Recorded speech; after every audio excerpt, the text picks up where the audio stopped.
So hey guys, welcome back to another video. Today we will discuss about this problem on Leetcode majority element. So what the problem states, given an array nums of size n, return majority element. The majority element is the element that appears more than n by 2 times. You may assume that the majority element always exist in the array. So we have to assume that majority element will always be there. So this is the array that is given to us. So as you can see, the size is 3. So 3 divided by 2 would be something 1. Okay, so we will take a floor value. Now as you can see, we got the output as 3 because more than 1 times, right? So we need to check if it's greater than n by 2 times. So here as you can see, 3 has appeared more than 1 time, which is 2. So we will output 3.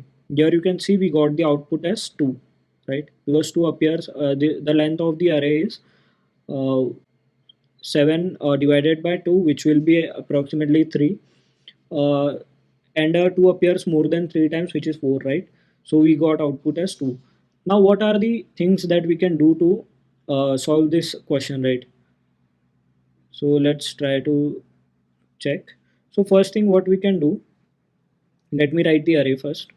So here is the array, which is 2 2 1 1 1 2 2. Okay, so our array is 2 2 1 1 1 2 and 2.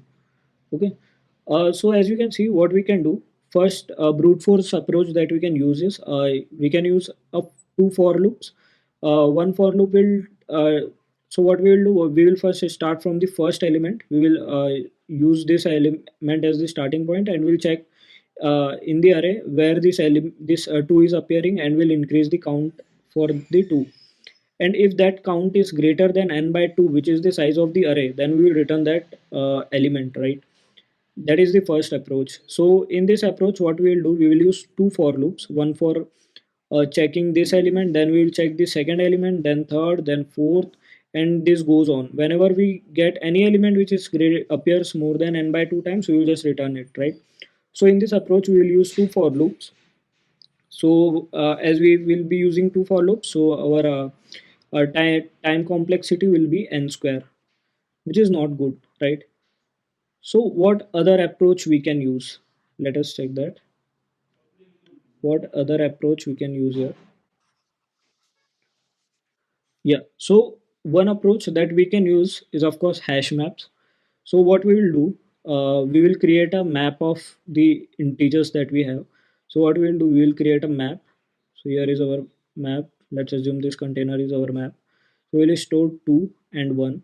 And while traversing through this, we will increment the times it appears. So if 2 appears first time, second time, third and fourth time. So here will be the counter of 2, which is 4, and this will be 3.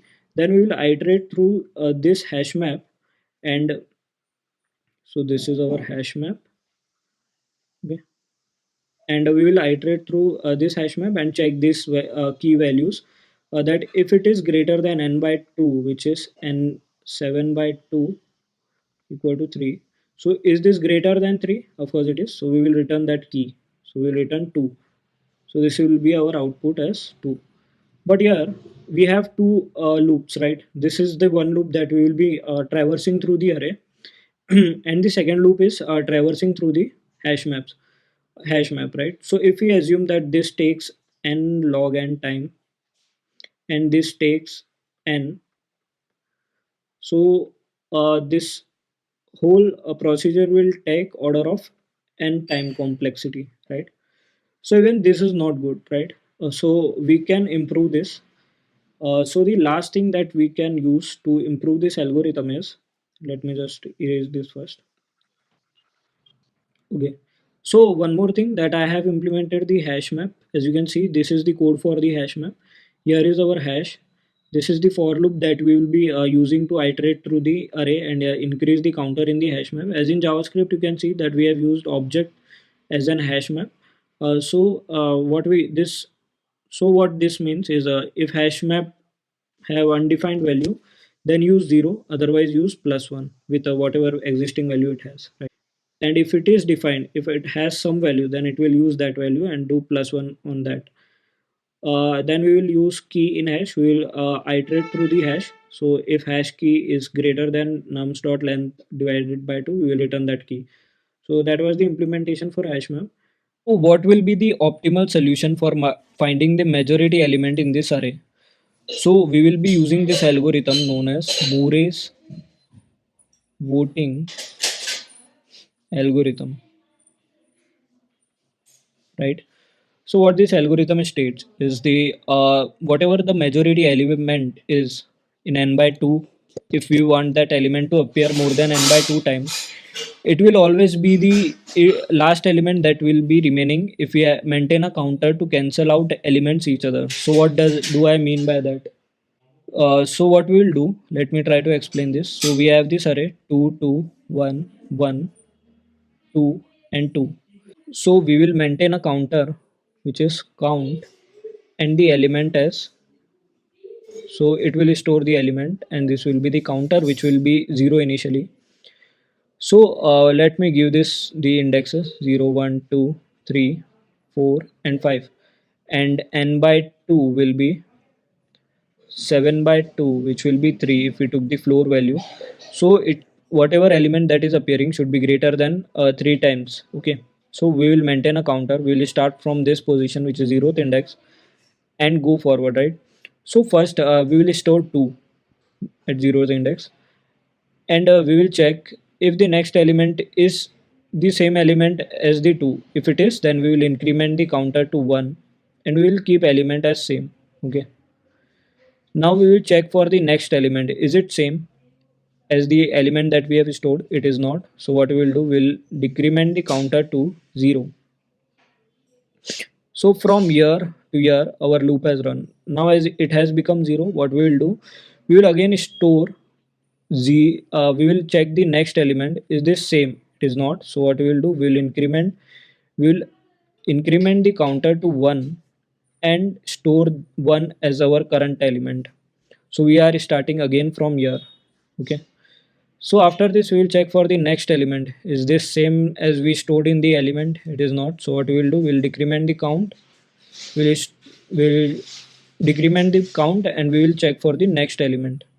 Okay, so is the next element same as the element that we stored? It is not. So we will, what we will do, our array will, just a second. Okay, so till here it ran, and from year to year it became 0.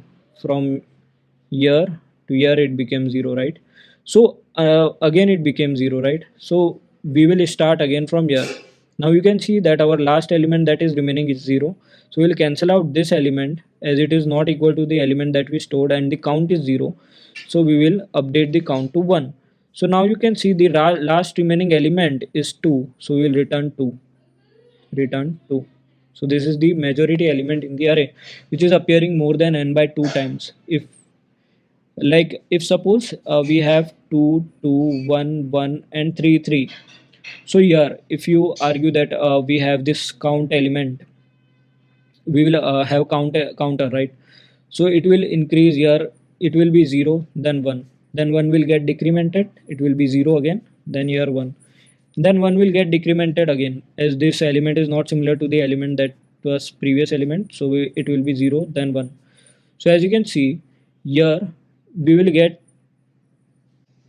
we will get 1 as the we will get 3 as the output.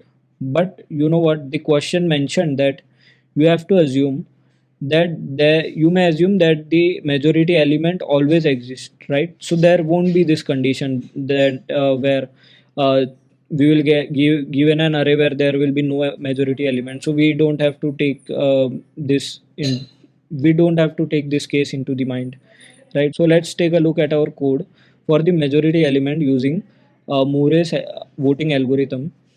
So what we have done, we have created two elements which are first stores our element and second is count.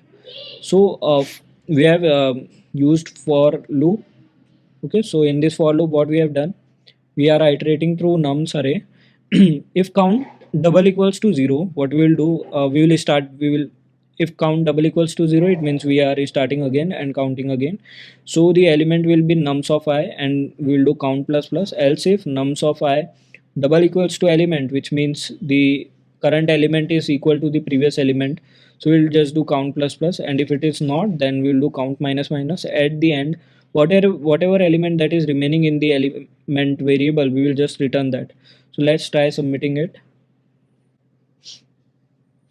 So as you can see, it got accepted. Yeah, that's it. Thank you.